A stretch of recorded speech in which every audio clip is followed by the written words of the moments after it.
우리 오늘 다 함께 나눌 말씀은 구약 성경 민수기 8장 말씀입니다. 민수기 말씀은 하나님의 백성인 이스라엘 백성들의 숫자를 계수하는, 숫자를 세는 그런 위주로 작성이 된 성경 본문입니다. 민수라는 말 자체가 백성들의 숫자다라는 뜻이죠. 그들을 하나님께서는 군대로 보시는 겁니다. 그러니까 군인들의 숫자를 계산하는 이유는 그들의 전력이 어느 정도 되는지 확인하기 위함이죠. 그런데 우리가 살펴볼 민수기 8장에서는 이 예외적인 한 지파에 대해서 이야기를 합니다. 그게 바로 레위 지파입니다. 레위 지파는 이 숫자에 포함이 되지 않습니다. 이것에 대해서는 민수기 1장부터 자세히 이야기해주고 있습니다. 레위 지파가 예외인 이유는 성막을 위해서, 성막에 봉사하기 위해서 빠졌다라는 것이죠. 그러니까 영적인 의무를 감당하기 위해서 진영 가장 중앙의 중심부에 위치하고 있는 그 성막을 위에 봉사하고 섬기기 위해서 존재하고 있었기 때문에 직접 칼을 들고 나가서 싸우는 그런 전투 요원은 아니었던 것입니다. 물론 지금 현대 군대에서도 보면 이런 비전투 병과라는 게 있어요. 직접 총이나 총포를 다루지 않고 직접 전장에 나가지 않고 뒤에서 전쟁을 치르진 않지만 이런 지원하는 식으로. 근데 이 이스라엘 백성들에게 있어서 가장 중요한 것은 실제로 칼을 들고 싸우는 것보다 어쩌면 더 중요한 것은 이렇게 성막에서 봉사하는 비전투 요원이지만 가장 하나님의 도우심을 절실히 필요로 하는 이러한 역할을 하는 사람들이었습니다. 이것이 바로 레위 지파의 역할이었습니다. 근데 이 레위 지파도 그냥 마구잡이로 하고 싶다라고 레위인으로 태어났다라고 해서 무조건 되는 것이 아닙니다. 우리 오늘 보면 레위인이 어떻게 자신을 봉사하는 데 쓰임 받을 수 있는지 그 과정에 대해서 이야기를 하고 있는데요. 우리 10절 읽지 않았지만 10절 우리 한번 읽어볼까요? 10절 읽겠습니다. 시작. 레위인을 여호와 앞에 나오게 하고 이스라엘 자손이 그들에게 안수하게 한 후. 네, 지금 여기 보시면 레위인들을 모읍니다. 모아서 하나님 앞에 나오게 해서 누가 누구에게 안수를 한다고요? 이스라엘 자손들이 그들에게 안수합니다. 자, 안수라는 뜻이 뭡니까? 안수. 우리가 안수기도도 하고 그러잖아요. 안수라는 것은 떠넘긴다는 뜻이에요. 넘긴다라는 거예요.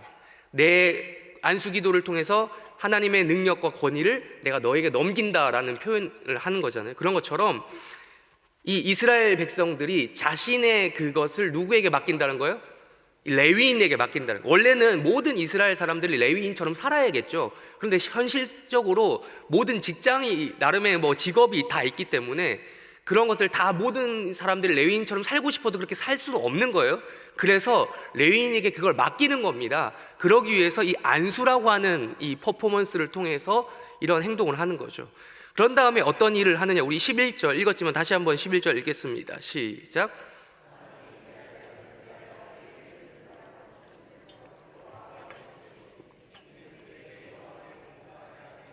네, 그 다음에 아론이, 제사장이죠. 제사장 아론이 이 이스라엘 자손을 위하여 누구를 어떻게 한다고 나옵니까? 레위인을 뭐한다? 흔들어 바치는 제물로 드린다라는 거예요. 이걸 문자적으로 읽으면 섬찟합니다. 네, 문자적으로 그대로 읽으면 이해하면 뭐처럼 보여요? 사람을 잡아 죽여서 제사를 드리는 그렇게 보일 수 있는데 이렇게 적혀져 있는 데는 이유가 있어요. 실제로 사람을 죽이는 게 아니라 12절에 나옵니다. 자세히 12절도 읽어보겠습니다. 시작. 수송아지들의 머리에 안수하게 하고 내가 그 하나는 속죄제물로 하나는 번제물로 여호와께 드려 레위인. 그러니까 이스라엘 자손들이 레위인에게 안수해서 마치 이스라엘 자손은 자기가 직접 하지는 않지만 자기가 하는 것 같은 그런 역할을 레위인이 맡겼다고 했잖아요. 마찬가지로 레위인도 누구에게 안수한다고요? 수송아지 머리에 안수해서 수송아지를 뭐합니까? 결국 속죄제와 번제물로 뭐하는 거예요? 죽이는 거잖아요. 그러니까 레위인이 죽는 게 아니라 누가 죽는 거예요? 송아지가 죽는 겁니다. 대신 죽는 거죠. 이게 안수의 역할인데 안수의 기능이에요. 예. 그래서 레위인으로 이것을 하는 과정을 11절에서는 이렇게 표현하는 겁니다. 레위인을 흔들어 바치는 제물로 하나님 앞에 드린다라는 거예요. 예. 근데 여기 또 주목할 만한 표현이 있는데요. 어떤 제물이냐? 제물을 드리는 방식입니다. 제물을 드리는 종류는 우리 레위기에 나오죠. 번소, 화속건, 번제, 소제, 화목제, 속죄제, 속건제 이렇게 5가지가 있고, 그거는 이제 제사의 종류고요. 그거 말고 드리는 스타일, 방식이 있는데 그 중에 하나가 뭐예요? 지금 오늘 나오는 11절에 뭡니까?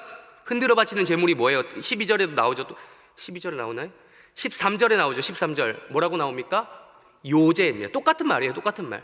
11절에 나오는 요제, 흔들어 바치는 제물과 13절에서 말하는 요제는 똑같은 단어입니다. 근데 이제 한글 성경에서 이렇게 다르게 표현했는데, 어쨌든 흔들어 바치는 제물로 하나님 앞에 드린다라는 거예요. 요제가 뭐냐면, 제가 좀 이렇게 보여드리면, 제물이 있어요. 죽인 동물입니다. 동물을 어떻게 하냐면 이렇게 흔들어서, 말 그대로 흔드는 거, 진짜 말 그대로 흔드는 거, 흔들어서 좌우로 흔들고 하면서 이렇게 올리는 거예요. 하나님 앞에. 그랬다가 다시 이렇게 내리는 거예요. 이게 요제입니다. 그럼 이게 이런 행동, 퍼포먼스가 의미하는 바가 뭘까요? 네, 말 그대로 적혀져 있잖아요. 바치는 제물이라고요. 하나님, 하늘에 계신 하나님께 이 제물을 어떻게 한다? 바친다. 바친다. 그것을 근데 다시 이렇게 내리는 거는 그 제물이 누구 거다? 하나님께 바쳤지만 또 누구 거가 된다?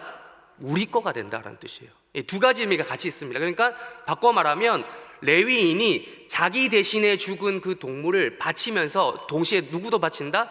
나도 바친다는 거예요. 나도 하나님 앞에 바치고 또 그로부터 받는 은혜를 또 누가 받는다? 내가 받는다라는 의미를 같이 가지고 있는, 이게 요제가 의미하는 바입니다.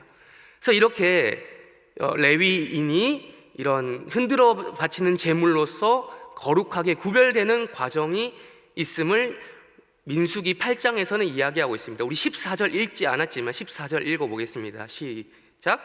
너는 이같이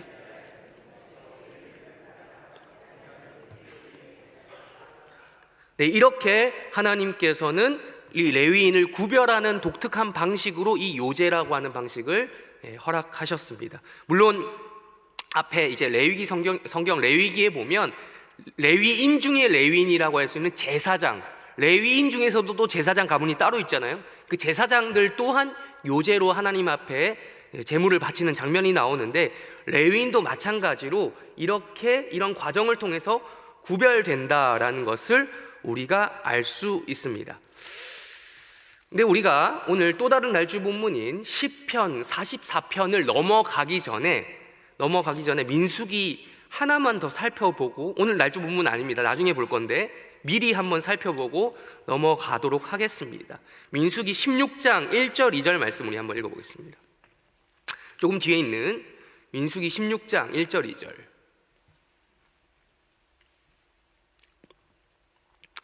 다 같이 함께 읽겠습니다. 시작.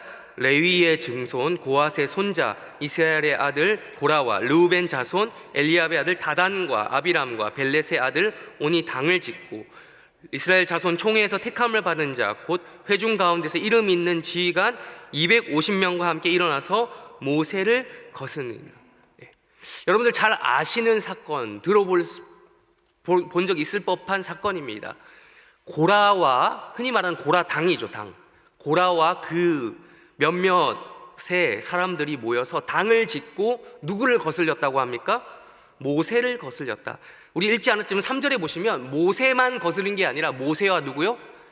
아론까지. 그러니까 하나님이 세우신 2명의 권위자, 선지자 모세와 제사장 아론의 권위를 거슬렸다라는 거예요. 즉 바꿔 말하면 제사장과 선지자의 권위를 뒤흔들고 있는 것입니다. 누가요?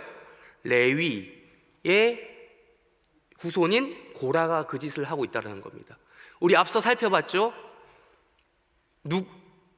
레위는 뭘 흔들어야 돼요? 원래는 재물을 흔들어야 됩니다. 재물을 흔든다는 표현이 그것이 곧 무엇을 상징한다고 했습니까? 나를 하나님 앞에 바친다는 의미를 상징했어요. 그런데 자기 자신의 몸을 흔들지 않고, 즉 자기 자신이 흔들어야 될 그 재물을 흔들지 않고 지금 누구를 흔들고 있는 거예요? 모세와 아론을 거슬러서 흔들고 있는, 그들의 권위를 흔들고 있는 장면을 우리가 확인할 수 있는 겁니다.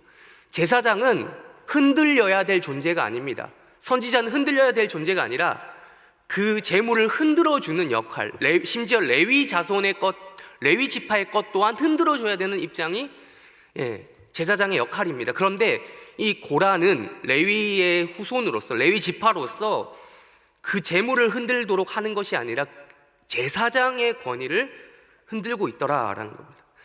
그들에 대해서 9절과 10절 우리 한번 읽어보겠습니다. 9절과 10절 이어서 9절과 10절 16장 9절 10절 읽겠습니다. 시작. 이스라엘의 하나님이 너희를 구별하여 자기에게 가까이 하게 하사 여호와의 성막에서 봉사하게 하시며 회중 앞에 서서 그들을 대신하여 섬기게 하심이 너희에게 작은 일이겠느냐? 하나님이 너와 내 모든 형제 레위 자손으로 너와 함께 가까이 오게 하셨거늘 너희가 오히려 제사장의 직분을 구하느냐? 레위인 중에서도 구별된 것이 제사장 직분인데 이 레위 지파 자손들은, 레위 지파는, 이 또 고라는 그것에 만족하지 않고 이것까지 구했다라고 이야기하고 있는 것입니다. 성경은 분명히 이것이, 그리고 모세는 분명히 이것이 잘못된 행동이다라고 이야기하고 있습니다. 그럼에도 불구하고 이들은 자신의 주장을 굽히지 않았습니다. 이제 최종적으로 남은 것은 하나님의 결론이었어요. 하나님이 어떻게 생각하시냐? 그 결론이 바로 31절부터 33절까지 나옵니다. 우리 한번 읽어보겠습니다. 16장 31절부터 33절까지 읽겠습니다. 시작. 마치자마자 그들이 섰던 땅바닥이 갈라지니라. 그들의 집이 고라에게 속한 모든 사람과 그들의 재물을 삼킴에 그들과 그의 모든 재물이 산채로 스올에 빠지며 땅이 그 위에 덮이니 그들이 회중 가운데서 망하니라. 결국 뭐가 어떻게 되었습니까? 땅이 갈라졌다. 땅이 흔들린 거예요. 땅이 흔들리더니 그냥 흔들린 정도가 아니라 어떻게 되었다고요? 갈라졌다. 어제 기사뿐만 아니라 또 어제 직접 경험하셨죠? 강동구에 저기 허리 나온 병원 쪽, 땅이 싱크홀 또 생겼대요. 땅바닥이 갈라지는 일이 지금 강동구 비상입니다. 강동구. 우리는 여기는 미사지만 가깝잖아요. 땅바닥이 갈라지는 일들이 계속해서 일어나고 있어요. 이거는 참 보면 참 무서운 일이죠. 근데 지금 이 고라 당의 최후가 어떻게 됩니까? 땅이 흔들릴 뿐만 아니라 갈라져서 이들을 집어삼켰다라는 거예요. 그들이, 성경에서는 명확하게 얘기합니다. 그들이 망했다라고 이야기하고 있습니다. 이들의 최후는 바로 이러했던 것입니다. 그런데 오늘 날주 본문인 이 이야기를 왜 했냐면 시편 44편을 이야기하려고 합니다. 오늘 날주 본문 시편 44편 보겠습니다. 1절 제목까지 같이 띄워주시기 바랍니다. 제목 시편 44편 1절입니다. 우리 제목부터 같이 한번 읽어볼게요. 시작. 고라 자손의 마스길, 인도자를 따라 부르는 노래. 하나님이여 주께서 우리 조상들의 날에 곧 옛날에 행하신 일을 그들이 우리에게 일러주매 우리가 우리 귀로 들었나이다. 자, 이 시편이 누구의 시편이라고요? 고라 자손의 시편. 무려 이 한 편이 아니라 42편부터 49편까지를 고라 자손의 시라고 봅니다. 하나 그냥 우연히 적은 게 아니에요. 근데 이 고라 자손은 하나님 앞에 찬양하는 자로 부름받습니다. 레위 지파 중에 그렇게 부름받은 자들 있잖아요. 근데 분명히 앞에서 우리가 민수기 말씀을 통해서 어떻게 확인했습니까? 고라는 어떻게 됐어요? 망했습니다.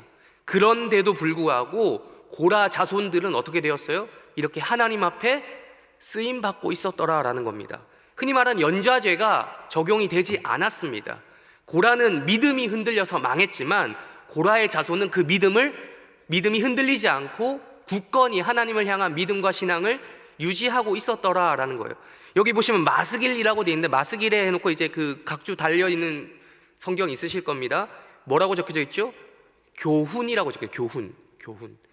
고라 자손은 우리 조상, 부끄러운 조상의 일이긴 하지만 그 고라 자손들은 고라의 일을 통해서 역사의 교훈을 받았던 겁니다. 타산지석으로 삼은 겁니다.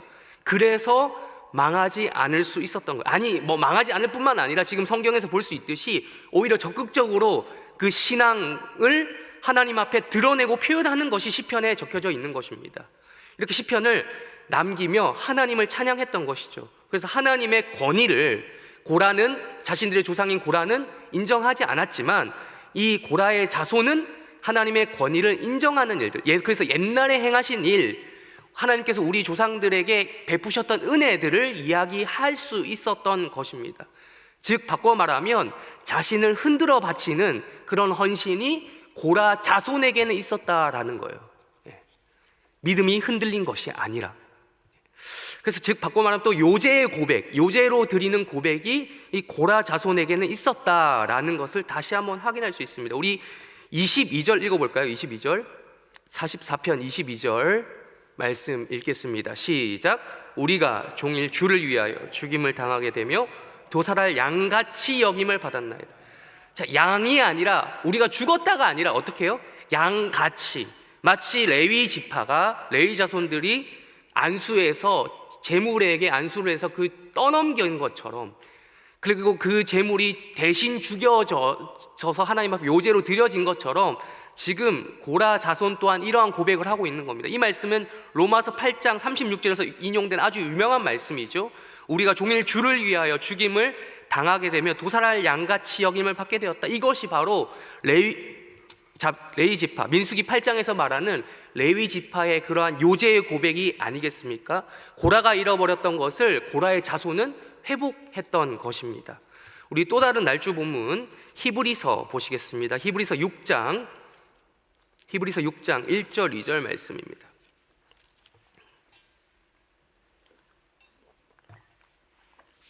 히브리서 6장 1절 2절 말씀 읽겠습니다. 시작.